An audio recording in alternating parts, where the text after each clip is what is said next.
বাংলাদেশের আলেম ওলামা সুযোগ পেয়েছিল নিজের মতো দেশ গড়তে, কিন্তু বুঝলো না তারা, নিজ নিজ স্বার্থে নেমে গেল।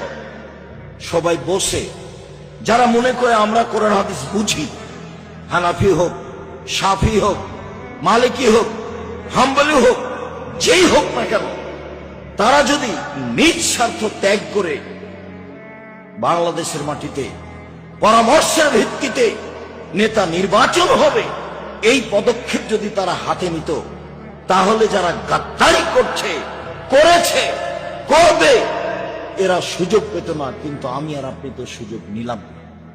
শুধু খালি ছেলেগুলো জীবন দিল, মানুষগুলো জীবন দিল, পানি লাগবে, পানি লাগবে, পানি লাগবে।